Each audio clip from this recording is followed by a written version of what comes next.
Et c'est à l'heure où les sucs gastriques sont à leur activité maximum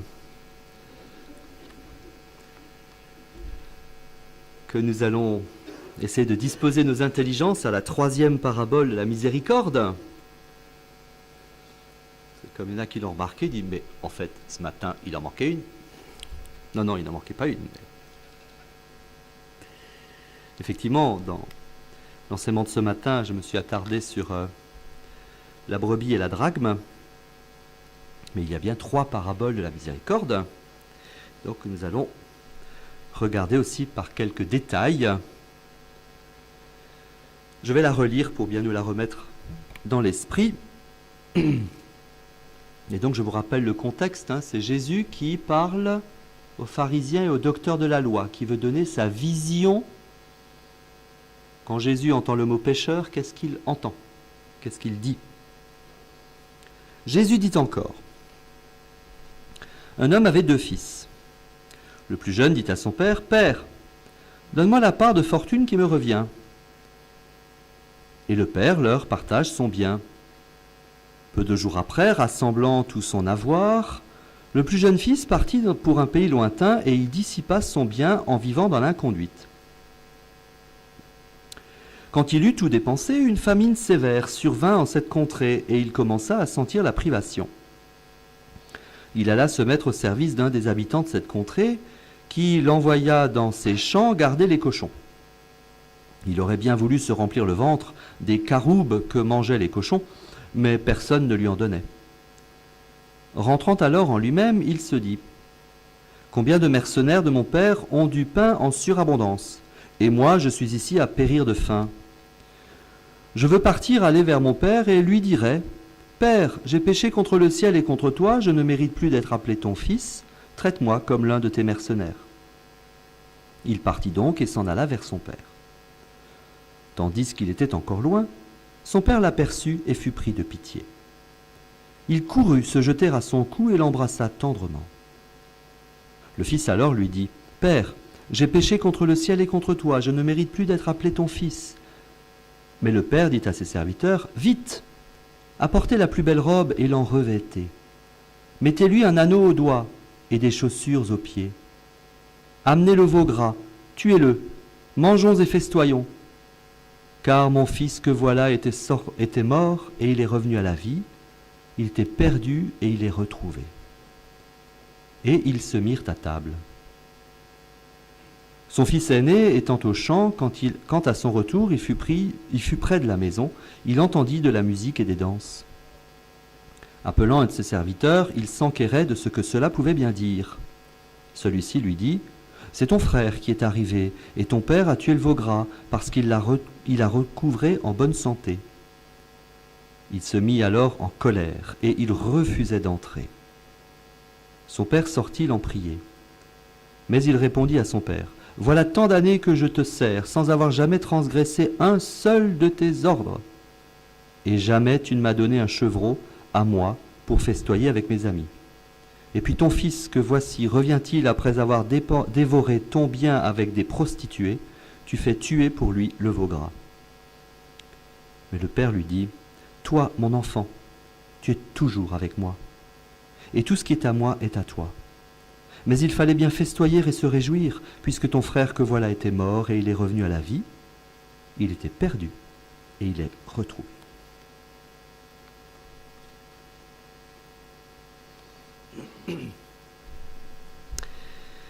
Cette parabole aussi, bien sûr, célèbre, trop peut-être, comme je disais ce matin.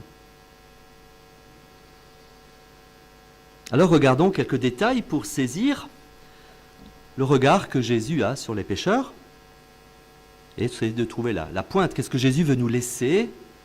Et si je prends aussi cette parabole pour la fin de cette récollection, aussi vers quelle conclusion je vous invite à aboutir.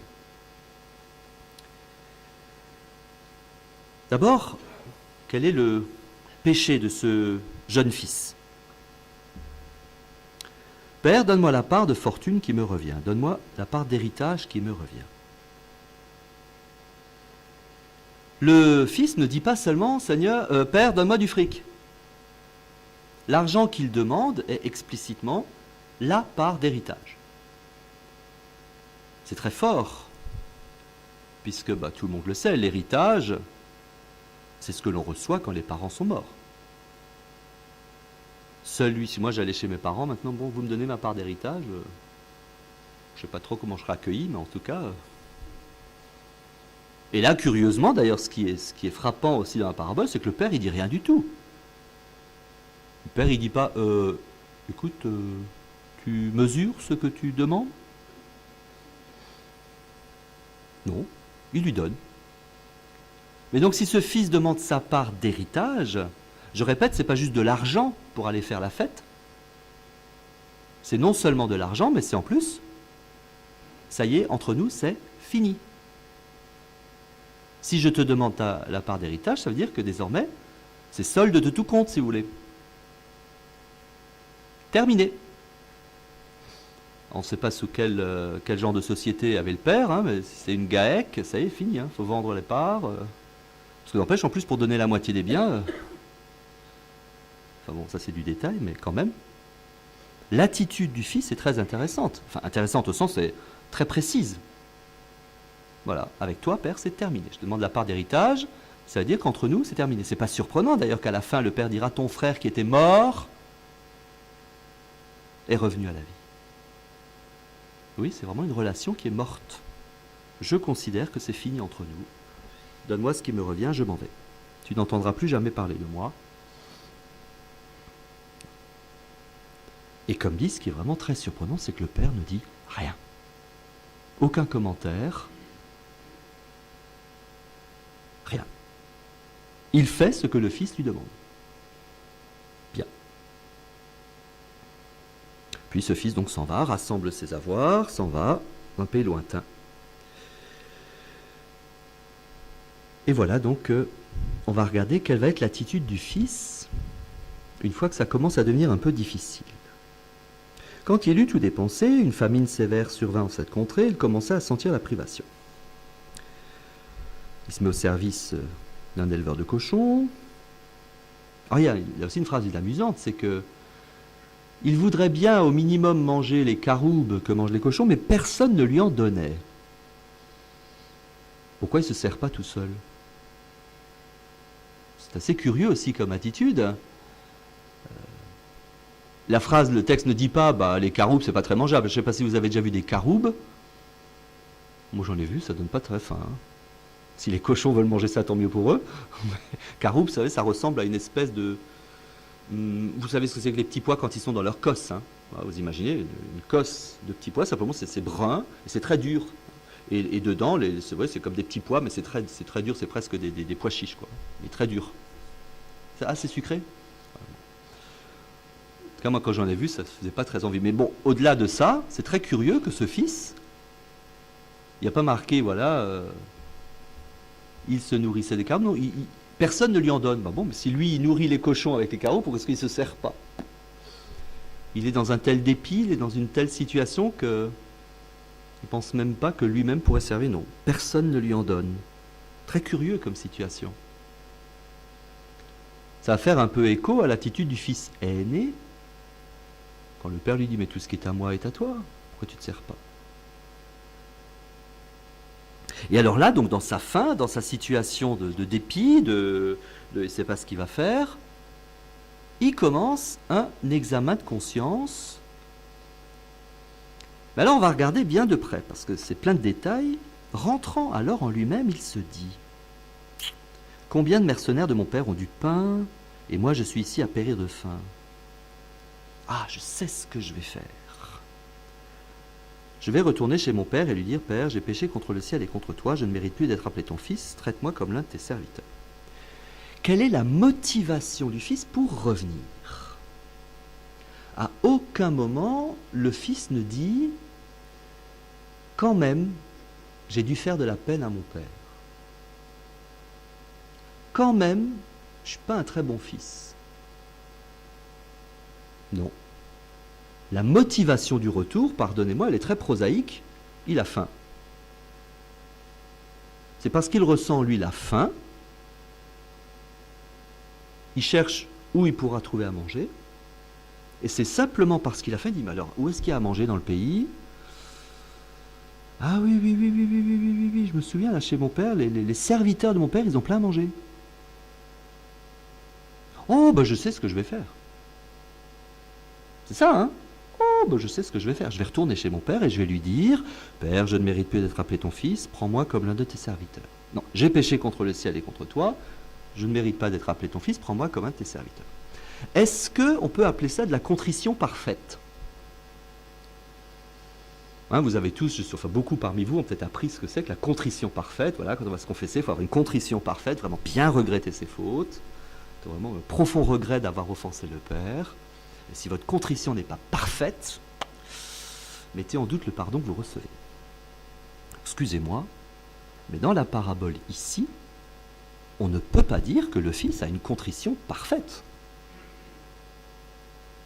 Ah, il fabrique une jolie confession, ça oui. Si on prenait juste la phrase que dit le Fils, enfin qu'il prépare. Père, j'ai péché contre le ciel et contre toi, je ne mérite plus d'être appelé ton fils, prends-moi comme l'un de tes serviteurs. La phrase en elle-même, elle est très jolie. C'est vrai. Mais quand on connaît la motivation de la phrase, elle est claire, la motivation. J'ai faim, où est-ce qu'il y a à manger? Chez mon père, les serviteurs ont plein à manger. Oh, je sais ce que je vais faire. Excusez-moi, mais je ne trafique pas le texte, je suis juste devant le texte tel qu'il est. La motivation du Fils n'est pas en bonne théologie morale. Je peux vous montrer mon diplôme, j'en ai un. En bonne théologie morale, la contrition du Fils n'est pas une contrition parfaite. Et c'est très beau, les jolies phrases mystiques sur la parabole du Fils prodigue. Là, il regrette d'avoir... Non, il n'y a pas marqué qu'il regrette d'avoir blessé son père. C'est pas marqué. Sa motivation, c'est la faim. Ce n'est pas une motivation gratuite. Très important de noter ça. Très important. Pour justement comprendre ensuite l'attitude du Père. Et donc, voilà, ce fils a faim, il a trouvé son stratagème, on va dire, sa tactique. Voilà, je vais retourner chez le Père et je vais lui dire, voilà, Père, j'ai péché contre le ciel et contre toi, je ne mérite plus d'être appelé ton fils, prends-moi comme un de tes serviteurs. Comme ça, sous-entendu, j'aurai à manger. Il partit donc et s'en alla vers son père. Et c'est là que toute l'histoire de Jésus va se déporter de ce qu'est ce fils, pas très droit, sur l'attitude du père. Tandis qu'il était encore loin, son père l'aperçut et fut pris de pitié. Il courut se jeter à son cou et l'embrassa tendrement. Tandis qu'il était encore loin. Là, c'est une chose que vous avez sans doute tous déjà entendue. Ça nous montre l'attitude de ce père qui n'est pas enfermé chez lui. Tandis qu'il était encore loin, son père l'aperçut, ça veut dire que voilà, le père le cherche, le père le désire, le père l'attend. On ne connaît pas la distance, mais on peut imaginer voilà, ce père qui parcourt les collines, etc., qui regarde au loin. Bon. Alors qu'il était encore loin, son père l'aperçut. Et loin, qu'est-ce qu'il distingue? Une silhouette peut-être, mais tout de suite il reconnaît son fils. Et, nous dit le texte, il fut saisi de pitié aux entrailles. Si on prend le texte, les entrailles, la miséricorde, vous vous souvenez ce que j'ai dit hier, il fut saisi aux entrailles. Et il court se jeter à son cou et l'embrasse. Premièrement, le père ne sait pas à ce moment-là pourquoi le fils revient.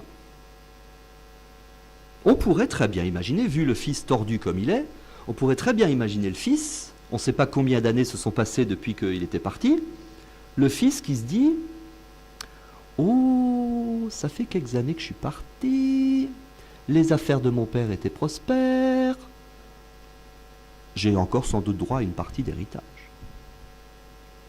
Pardonnez si je suis brutal, mais enfin, depuis que je suis curé, j'en ai entendu des histoires d'héritage en préparant des enterrements, des trucs tordus, des disputes de frères et sœurs, jusque dans le cimetière pour avoir une part d'héritage, j'en ai vu. Des gens qui n'ont même pas la décence de ne pas se taper dessus au cimetière. C'est vrai, hein? Je vous assure que des histoires monstrueuses de disputes pour de l'argent jusque dans le cimetière, ça fait froid dans le dos. Bon.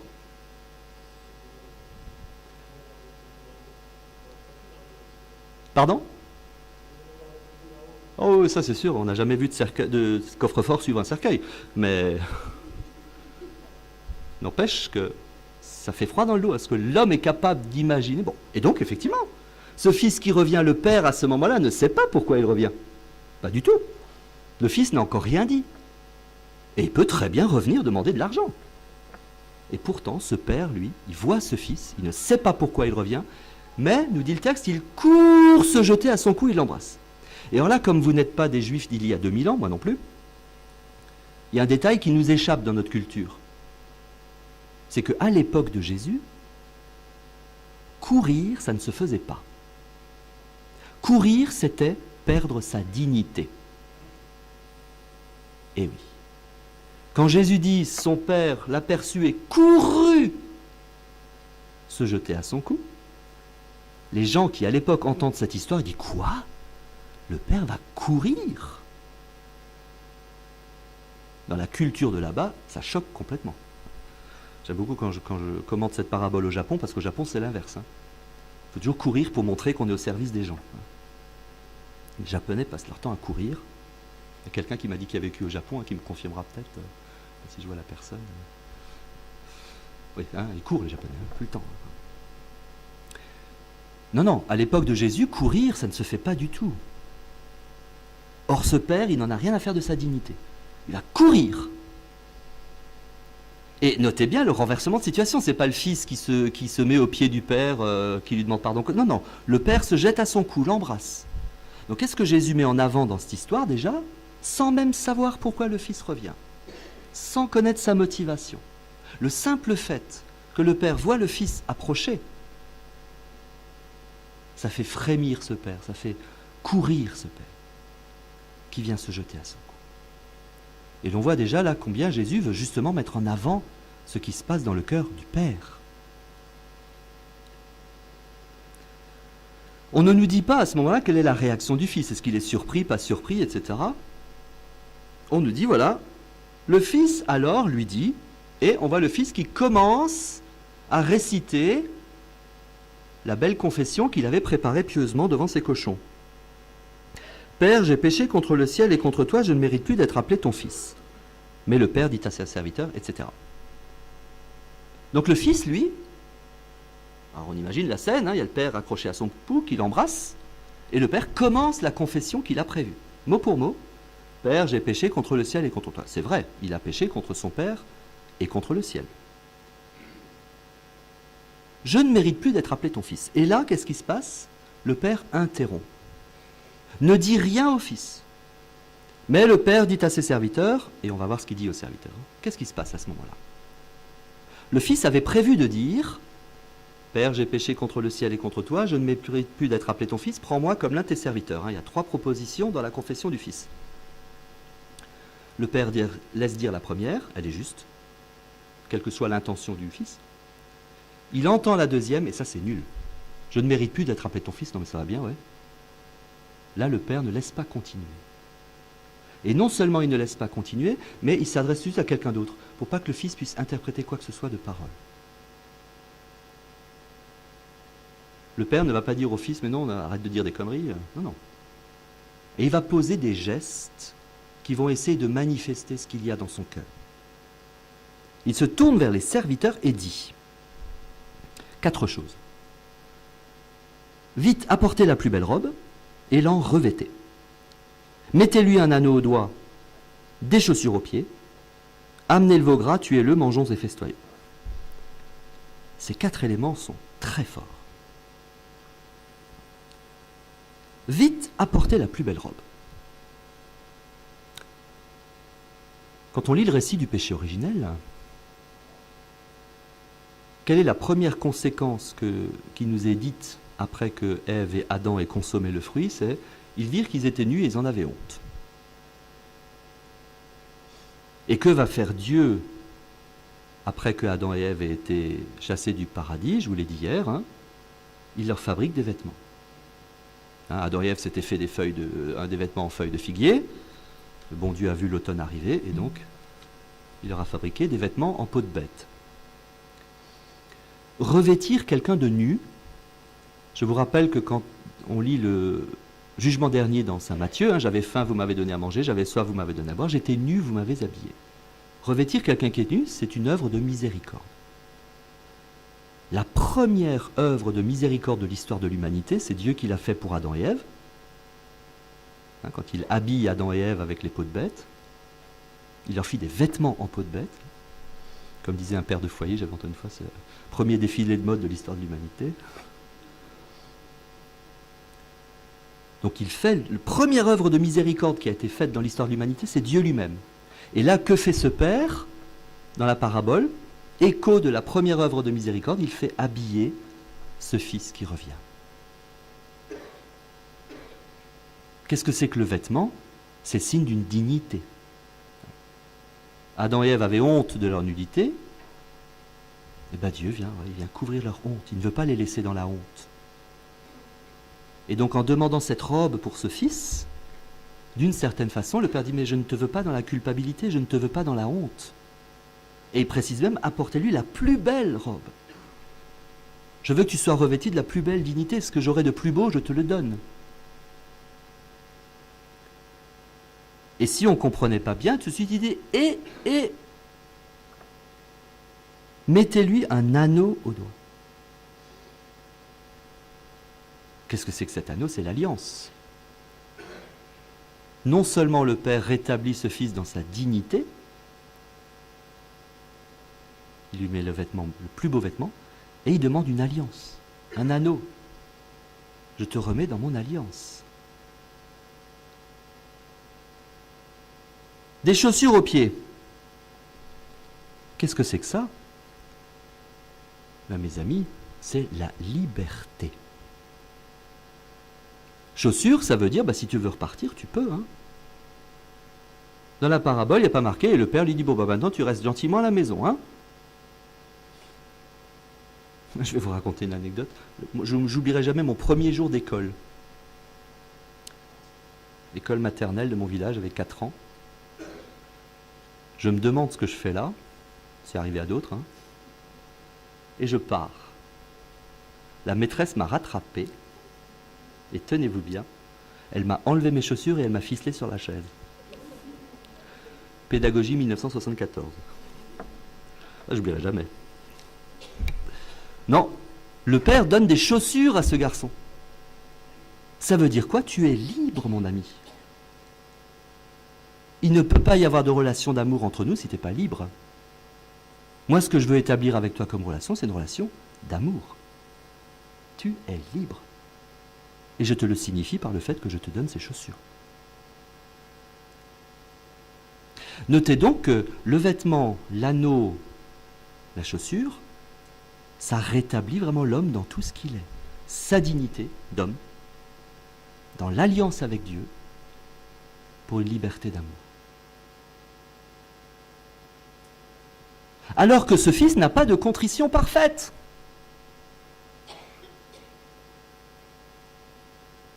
Extraordinaire. Qu'est-ce que le Père fait? Le Père veut montrer simplement qui il est. Je t'aime. Je t'aime. Je comprends que tu as peut-être mal compris qui je suis. Moi, je te dis je t'aime. Et je n'ai pas peur de te le redire sans cesse. Et ensuite, apportez le veau gras, tuez-le, mangeons et festoyons, car mon fils que voilà était mort et il est revenu à la vie, il était perdu, il est retrouvé. Le veau gras, dans la tradition de l'époque, c'est l'animal qu'on nourrit de façon particulière pour les plus grands événements, style mariage du fils. Le veau gras, c'est celui qu'on soigne bien. Il y a d'autres animaux dans le cheptel, mais celui-là, si on dit le veau gras, le Père ne dit pas chercher un veau gras, mais le veau gras. Donc c'est vraiment l'animal, celui qu'on bichonne particulièrement pour la grande occasion.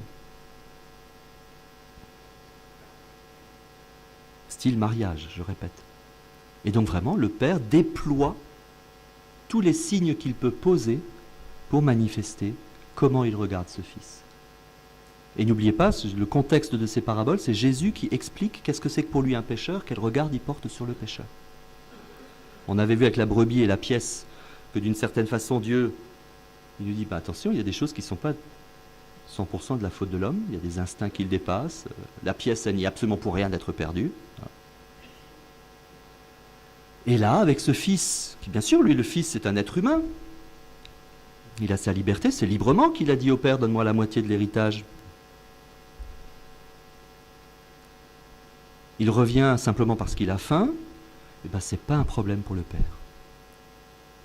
Même si mon esprit est tordu, si je suis capable d'imaginer des choses qui sont pas cool, le père lui garde sur moi son regard d'amour. Ce qui fait que dans ces paraboles, Jésus veut vraiment complètement déporter, veut essayer d'aider les pharisiens et les docteurs de la loi. Il dit, mais attendez, bien sûr, les pécheurs sont des pécheurs. Et Jésus n'a jamais dit que pécher, c'était bien. Vous trouverez nulle part, la femme adultère, il dit bien, va, il ne pêche plus.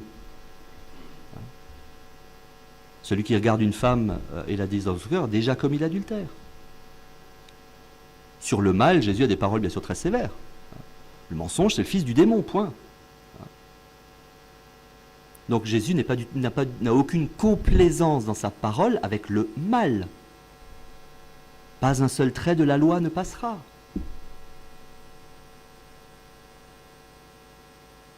Mais Jésus manifeste vraiment qu'il nous invite chacun à regarder autrement Dieu. Vous voyez qu'avec la brebis, avec la pièce et avec ce fils qui n'a pas de contrition parfaite, à chaque fois la pointe, c'est le berger, c'est la femme qui a perdu la pièce et c'est le père. Et donc le mouvement de conversion auquel nous sommes appelés, c'est d'abord de regarder Dieu, le vrai Dieu, le Dieu qui nous aime. Pour, encore une fois, je le répète, j'ai déjà dit sans doute plusieurs fois depuis le vendredi soir, pour que notre motivation de vraie conversion soit une action de grâce amoureuse. Oui, nous devons faire tout ce qui est dans notre possible pour sortir du mal s'il y en a dans notre vie, c'est clair. Il n'y a pas de pieux mensonge, il n'y a pas de petit mensonge. Un mensonge, c'est un mensonge, point. Vous ne trouverez jamais une seule parole de complaisance de Dieu avec le mensonge. Aucune.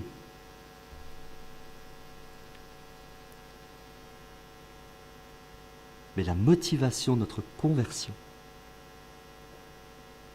ça doit être bouleversé par l'amour dont Dieu nous aime. Et ce que Jésus veut révéler, c'est quel est ce Père qui nous aime. Quel est ce Dieu qui a donné sa loi? La loi, elle est de Dieu, de ce Dieu-là. Mais justement, il veut nous révéler, mais quel est ce Dieu qui te donne la loi? N'aie pas peur de ce Dieu. Et donc la motivation avec laquelle je te demande d'observer la loi dans les détails est une motivation joyeuse, confiante. Et il n'est pas surprenant alors que Jésus va finir cette parabole avec ce fils aîné. Son fils aîné était au champ. Quand à son retour, il fut près de la maison et il entendit de la musique et des danses. Appelant un des serviteurs, il s'enquérait de ce que cela pouvait bien être. Celui-ci lui dit, « C'est ton frère qui est arrivé, et ton père a tué le veau gras, parce qu'il l'a recouvré en bonne santé. » Il se mit alors en colère, et il refusait d'entrer. Son père sortit pour l'en prier. Mais il répondit à son père, « Voilà tant d'années que je te sers, sans avoir jamais transgressé un seul de tes ordres. Et jamais tu ne m'as donné un chevreau, à moi, pour festoyer avec mes amis. Et puis ton fils, que voici, revient-il, après avoir dévoré ton bien avec des prostituées, tu fais tuer pour lui le veau gras. » Où est-ce qu'il y a marqué qu'il a dépensé avec des prostituées? C'est pas marqué dans le texte. Ouais, ce fils aîné l'a rempli de... Il aurait pu dire il a joué au jeu, il a dépensé dans des bars, non, toutes les prostituées, une espèce d'obsession. Il n'y a que ça qui serait le mal. Il y a marqué nulle part, bien sûr, dans le texte il y a marqué que le fils a tout dépensé en vivant une vie d'inconduite. Mais le fils aîné, là tout de suite, voilà, dépensé déjà dans le jugement complet. Bon. Et le père lui dit, alors autre chose c'est que, vous n'avez noté, le frère il dit ton fils. Il ne dit pas mon frère. Dans le cœur de cet aîné, ce n'est plus son frère. C'est encore ton fils, mais c'est plus mon frère. Et les mots sont forts. Le père lui dit, toi mon enfant, tu es toujours avec moi. Et tout ce qui est à moi est à toi. Mais il fallait bien festoyer, se réjouir, puisque ton frère Ah, ton frère, que voilà, était mort et il est revenu à la vie, il était perdu, il est retrouvé. Notez, comme j'ai déjà suggéré avant, que le fils aîné a le même problème que le fils le plus jeune. Le fils le plus jeune n'ose pas se servir des caroubes que mangent les cochons. Le fils aîné n'ose pas se servir de ce qui est à sa portée.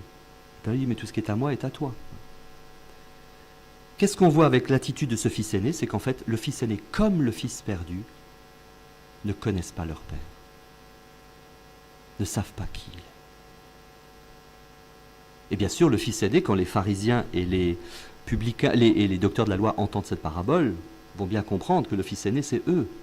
Qu'est-ce que Jésus veut leur faire comprendre? Mais c'est que vous n'avez pas compris qui est Dieu. Bien sûr, vous avez compris ce que c'est que la loi, ça, il n'y a pas de souci. Vous savez la décliner, les 613 commandements de la Torah, vous les connaissez par cœur, vous savez les décliner dans tous les détails. Parce que vous savez, dans le Pentateuque, il n'y a pas que 10 commandements, il y a 613 commandements. Donc les docteurs de la loi, les pharisiens connaissent là les commandements, ils les connaissent, il n'y a aucun problème. Et ils les respectent à la lettre. On peut être sûr que du point de vue de la loi, tous ces gens étaient purs. Mais ils n'ont pas compris quel est le Dieu qui a donné ces commandements. Une chose est de dire Dieu dit tu ne feras pas ceci, tu ne feras pas cela. Une autre est de dire en fait c'est qui ce Dieu qui parle? Et c'est ça que Jésus veut montrer aux pharisiens, aux docteurs de la loi. C'est bien que vous connaissiez les commandements et c'est très bien que vous les observiez. Personne ne vous en fera jamais le reproche. Jamais. Mais est-ce que vous avez bien compris qui vous a donné ces commandements? Et donc pareil, la motivation de pureté des pharisiens, la motivation de respect de la loi des docteurs de la loi, qu'est-ce qu'elle est cette motivation? C'est ça le problème. Et c'est ça, je le répète, que Jésus veut bouleverser dans nos façons de voir les choses. Et on peut penser que probablement Jésus a plus souffert de la mécompréhension de qui est Dieu des pharisiens que du péché des pécheurs. Jésus est blessé au fond de lui de voir que on ne comprend pas que la source des commandements elle-même c'est l'amour. Les commandements en eux-mêmes sont une déclinaison de l'amour. Justement, puisque le résumé de tous les commandements, c'est le commandement de l'amour. Tu aimeras Seigneur ton Dieu et ton prochain comme toi-même. D'ailleurs, quand vous lisez les commandements dans la Bible, une belle façon d'accueillir les commandements, c'est pas d'abord de se dire qu'est-ce que je dois faire ou pas faire. C'est de regarder les commandements en disant tiens, mais qu'est-ce que ça me dit de Dieu cette affaire? Puisque les commandements sont dans la parole de Dieu, que la Bible c'est d'abord Dieu qui se présente, la révélation. Je suis invité d'abord à accueillir les commandements comme étant une parole qui me dit qui est Dieu. Tu ne voleras pas. Tiens, Dieu est un Dieu qui ne prendra jamais rien. Tu ne mentiras pas. Ben, Dieu me dira toujours la vérité. Toujours. Quand ça va mal, il le dit. Quand ça va bien, il le dit. Tu ne commettras pas d'adultère. Ah oui, Dieu est le Dieu fidèle. Etc. Tu aimeras tes ennemis. Il ne faut pas d'abord voir que pour nous c'est peut-être difficile. Oh, si un jour je devenais ennemi de Dieu, Dieu continuerait à m'aimer. Oh, quelle bonne nouvelle. Donc quand vous voyez des commandements, ne vous regardez pas d'abord vous. Nous ne sommes pas chacun le centre du monde. C'est un peu ce que disait le prêtre qui prêchait ce matin à la messe. Hein. Quand vous êtes dans la tentation, ne vous dites pas, mais qu'est-ce que je suis moi? Non, non, non, non. Des mots, on n'a rien à foutre de nous. Pardon du mot. Son seul objectif, c'est toujours Dieu. Montrer que Dieu s'est trompé, qu'on ne peut pas aimer comme ça, que ce n'est pas possible. Observez les commandements, dit Isaïe. Observez. Oh, j'observe. Oh, qu'ils sont beaux les commandements. Ouais, c'est beau les commandements. Il ne faut pas s'inquiéter de ne pas encore être à la hauteur. D'ailleurs, quand on dit tu aimeras le Seigneur ton Dieu de tout ton cœur, de toute ton âme, de toute ta force, tu aimeras. En grammaire, c'est deux choses. C'est un impératif et c'est un futur. Eh oui. Quand Jésus dit tu aimeras, c'est une promesse. Bien sûr que peut-être pour aujourd'hui, tu n'arrives pas encore à aimer parfaitement, ça c'est clair. Mais tu as peut-être encore des progrès à faire. Je ne sais pas s'il y a des enseignants parmi vous, Et quand un enseignant corrige des copies, s'il y a quelque chose de faux, il le souligne. Il dit tiens, voilà, c'est faux, mais t'inquiète pas, tu vas progresser, tu vas faire encore quelques exercices, tu vas y arriver. Donc tu aimeras, moi je te le dis, tu aimeras. Le petit bébé qui est en train d'apprendre à marcher, il se casse la figure plein de fois. Mais je peux lui dire, tu marcheras. Si quand je dis au petit bébé qui apprend à marcher, tu marcheras sur tes deux jambes, et qui prend ça pour un impératif, tout de suite, là, comme ça, non. Entendons la promesse de Dieu dans les commandements. Tu aimeras de tout ton cœur, de toute ta force, de toute ton âme. Est-ce que j'ai envie de vivre tout ça? C'est peut-être comme ça qu'il faut poser la question. Si quelqu'un parmi nous, je ne sais pas, est peut-être prisonnier de quelques attitudes mensongères et qu'il en souffre. Seigneur, tu as dit, tu ne mentiras pas. Seigneur, ça fait des années que j'arrive pas à sortir de certains mensonges. J'accueille ton commandement comme une promesse que je vais être délivré de ça. Seigneur, ta parole me donne confiance.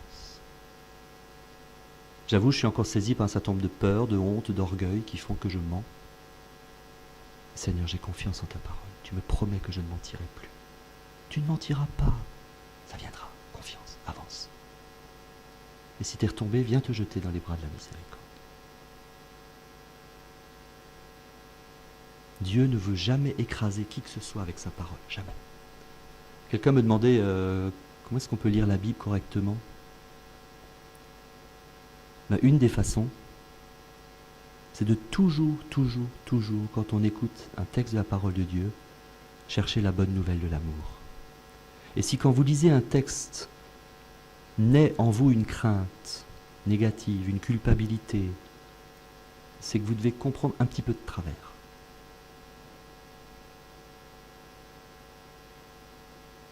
Dieu n'a jamais voulu écraser personne par sa parole, jamais.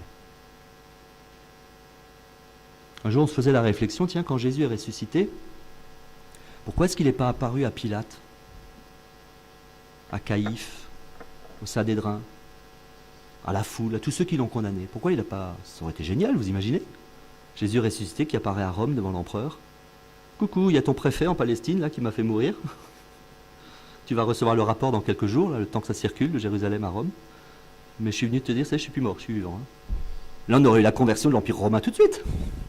Ça aurait été génial, hein. Fallait pas attendre Théodose en 482, là, qui va déclarer christianisme, religion d'empire. Pourquoi il n'a pas fait ça, Jésus?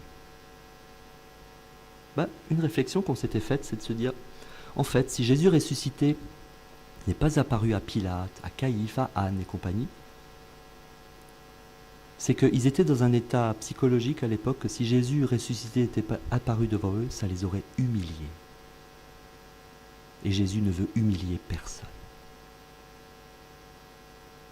Pilate, les grands prêtres, etc., étaient dans leur orgueil à ce moment-là.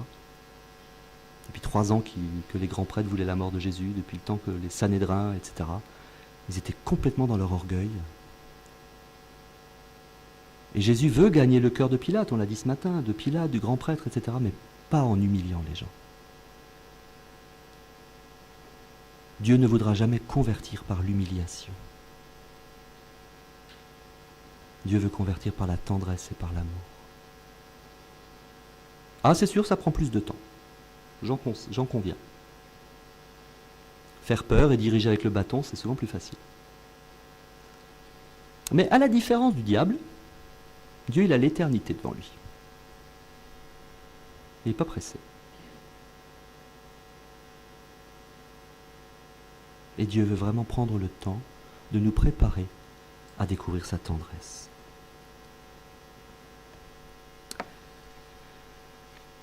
Ton fils, ton frère était mort, il est vivant, il faut se réjouir. Oui, c'est vraiment une joie pour Dieu, la conversion, cette conversion-là. Et c'est vers cette conclusion que je souhaite aboutir pour nous introduire à la démarche de consécration à Marie. En Dieu, il y a amour et joie. La nature même de Dieu est l'amour et la joie. Dans cette gratuité dont j'ai déjà parlé, Ce qui circule entre le Père, le Fils et le Saint-Esprit, c'est que de l'amour et de la joie. La joie d'aimer, le Père qui se donne entièrement au Fils, le Fils qui reçoit entièrement le Père, l'Esprit Saint qui sans cesse va de l'un à l'autre. C'est amour et joie partagés sans cesse.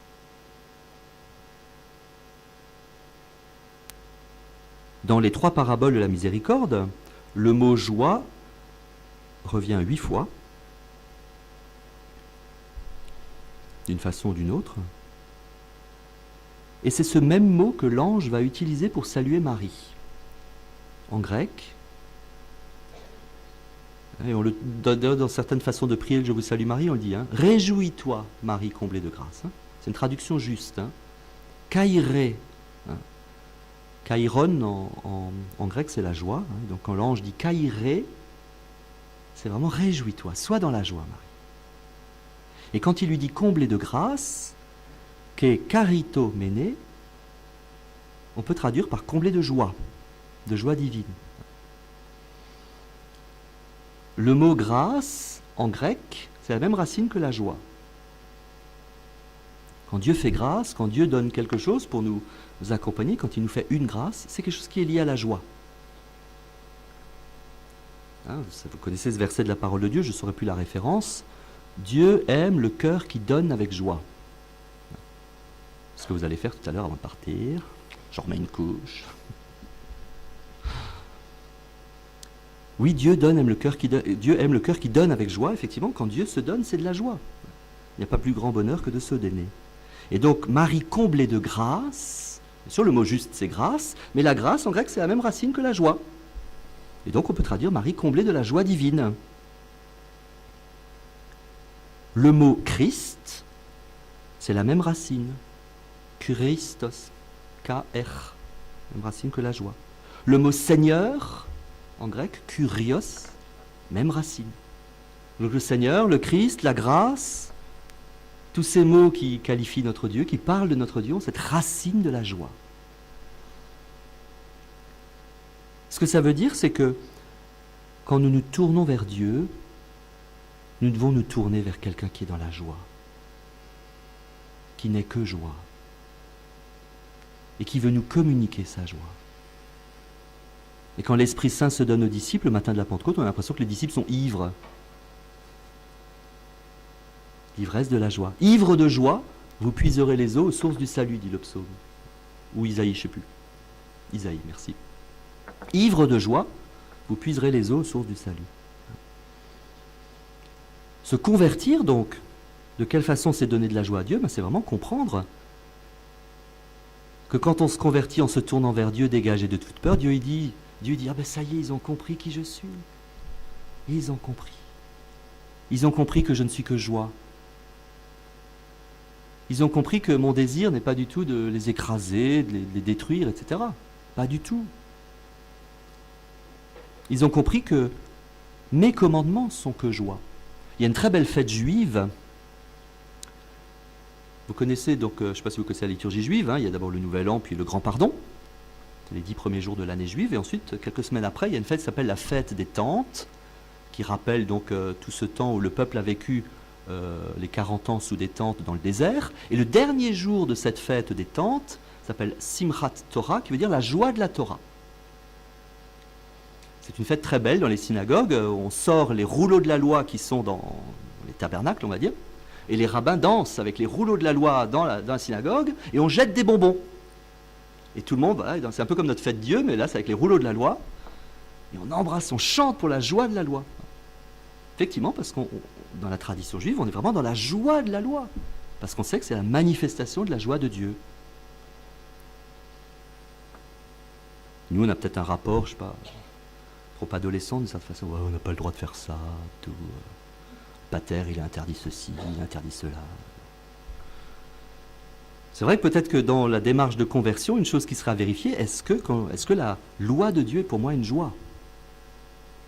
Et si effectivement la loi de Dieu n'est pas pour moi une joie, même si j'y arrive pas encore, ça c'est pas le problème, mais si la loi de Dieu n'est pas pour moi une joie, je comprends qu'effectivement, ce qu'on appelle une phase de carême, ça puisse être un peu triste.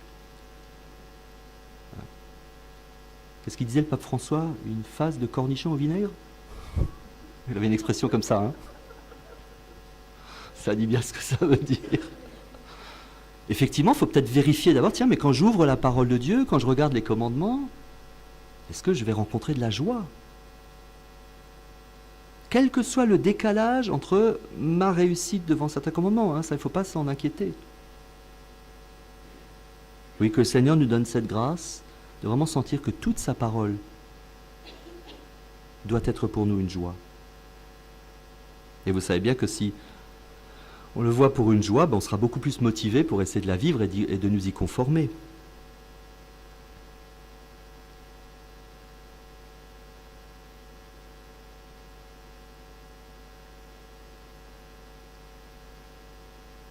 La parabole du fils prodigue est en fait la parabole du père prodigue, comme on aime de plus en plus l'appeler, hein, parce que celui qui est vraiment prodigue dans l'histoire, c'est le père. C'est lui qui donne tout, qui se donne complètement. Et vous notez que la parabole se finit d'une façon non finie, puisqu'on a le père simplement qui est là dehors et dit « Mais toi, mon fils, tu es toujours avec moi ?» etc. Et on ne sait pas ce que va faire ce fils aîné. Est-ce qu'il va rentrer, est-ce qu'il ne va pas rentrer? C'est le cas dans plein de paraboles, dans plein de passages de la parole de Dieu. Ceux qui à un moment n'ont pas suivi, ne sont pas rentrés, hein, comme le jeune homme riche. On ne sait pas ce qu'il va faire après. Jésus ne finit pas ce genre d'histoire. Tout est ouvert. Et on imagine bien que Jésus, racontant cette parabole, et si les docteurs de la loi, les pharisiens ont bien compris ce qu'il voulait dire, Jésus dit, mais la porte est ouverte, voilà. C'est fermé pour personne. Et c'est sûr, ça nous interroge. Quelqu'un, je crois que c'est à table à midi, quelqu'un disait, mais donc, si je comprends bien, peut-être qu'on peut croiser Hitler au ciel? Ah oui, rien n'est impossible à Dieu. Alors imaginez, tiens, vous croisez Hitler au ciel. Quelle tête je ferais? Ça peut être sacrément choquant d'imaginer ça. D'abord, comment est-ce qu'on peut imaginer que Hitler soit sauvé? Du côté de Dieu, c'est pas un problème. La miséricorde de Dieu est infinie. Ouais, c'est un peu facile votre truc. Non, je crois pas.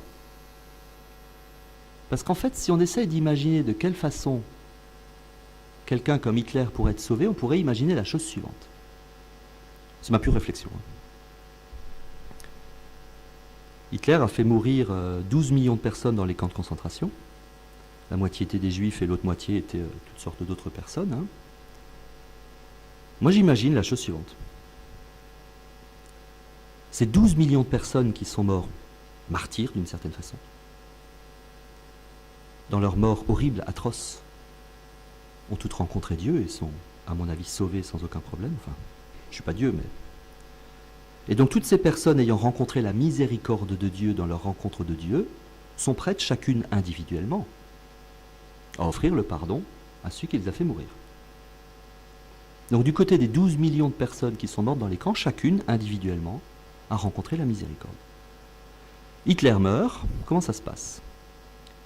Eh bien Dieu lui présente individuellement chacune des 12 millions de personnes, sans compter tous les gens qui sont morts à cause de la guerre qui a déclenché, hein, ça fait un peu de monde, mais on va juste s'arrêter sur ces 12 millions. Et imaginez, pour l'orgueil et l'humilité d'Hitler, ce que ça doit représenter que 12 millions de personnes individuellement lui disent « Adolphe, je m'appelle Abraham, je suis mort à Auschwitz, le 12 août 42, je t'offre mon pardon. Adolphe, je m'appelle Rebecca, je suis mort à Auschwitz, le 14 juillet 44, je t'offre mon pardon. » Imaginez, est-ce qu'il sera capable de supporter d'entendre 12 millions de fois de ça, 12 millions de fois de suite, quelqu'un qui dit son nom, je suis quelqu'un. Parce que nous sommes pour Dieu chacun une personne vraie.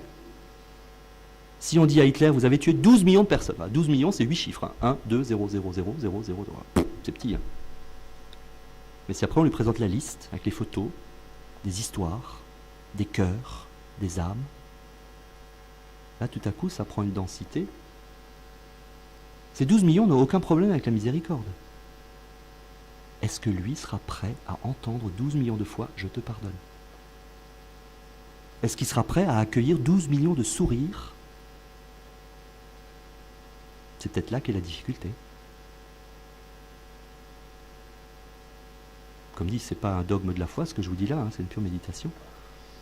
Mais je crois que parce que nous sommes chacun un être unique et merveilleux aux yeux de Dieu. S'il m'est arrivé dans ma vie de blesser quelqu'un, le pardon passera par la reconnaissance de la dignité de cette personne.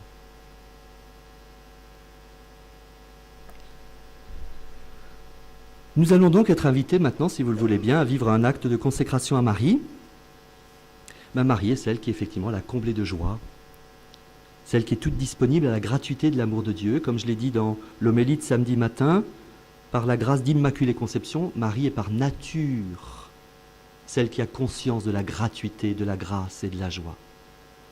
Elle sait dans son être le plus profond que cette Immaculée Conception qui la caractérise n'est un mérite d'aucune sorte. C'est le cadeau éternel que Dieu lui a fait. Et Marie a vraiment envie de nous dire, moi je suis toute reconnaissante de ce que Dieu a fait de moi. J'ai envie de vous le partager. Mon désir de vous accompagner de votre vie jusqu'au moment de la grande rencontre, c'est ma reconnaissance à moi, Marie, pour la grâce éternelle qui m'a été faite. Se consacrer à Marie, c'est une façon de dire, oui Marie, je me mets à l'école de ta gratuité, je me mets à l'école de ton action de grâce, de savoir que tu es la fille aimée du Père, choisie gratuitement de toute éternité, comme dit le Concile Vatican II. Je me consacre à toi pour que tu me permettes, moi qui ne suis pas l'Immaculée Conception, de pouvoir me réjouir d'être enfant de Dieu. Je ne sais pas si vous savez quelle est la dernière prière que Thérèse de Lisieux a écrite avant sa mort. La dernière prière, ceux qui ont les œuvres de Thérèse, vous regardez dans les prières, la dernière prière, c'est pas compliqué. Thérèse dit, elle regarde une statue de Marie et elle dit,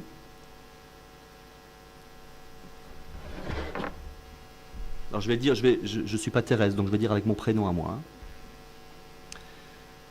Si tu étais Régis et que j'étais la reine des cieux, je voudrais que tu sois la reine des cieux et que je sois Régis. I repeat. Si tu étais Régis et que je sois la reine des cieux, je voudrais que tu sois la reine des cieux et que je sois Régis. Pourquoi est-ce que Thérèse dit ça? Parce qu'elle a compris qu'il n'y a rien de mieux pour elle que d'être elle. Thérèse a compris que si elle est Thérèse, c'est le plus grand cadeau que Dieu lui a fait dans la vie. Elle n'est pas l'Immaculée Conception, elle n'est pas la reine des cieux. Moi, je ne suis pas l'Immaculée Conception, je ne suis pas la reine des cieux. Et bien, c'est très bien pour moi. Et donc, Thérèse, elle a compris, et c'est ça que Marie veut aussi provoquer en chacun de nous. Nous n'avons aucune façon, nous n'avons pas à envier de ne pas être Marie. Marie, elle veut que nous nous réjouissions chacun d'être la personne que nous sommes. Et Marie a reçu une grâce unique qui est l'Immaculée Conception, et elle me dit à moi, mais toi aussi, il y a une grâce unique pour toi. Ce n'est pas l'Immaculée Conception, ok? Celle-là, elle a déjà été donnée à quelqu'un, mais il y en a une autre unique pour toi.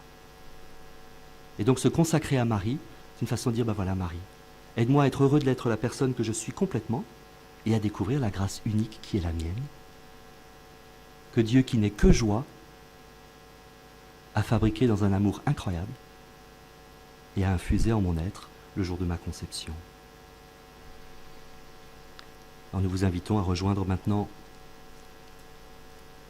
le hall devant la chapelle pour vivre ensemble cette dernière étape de notre récollection dans la joie.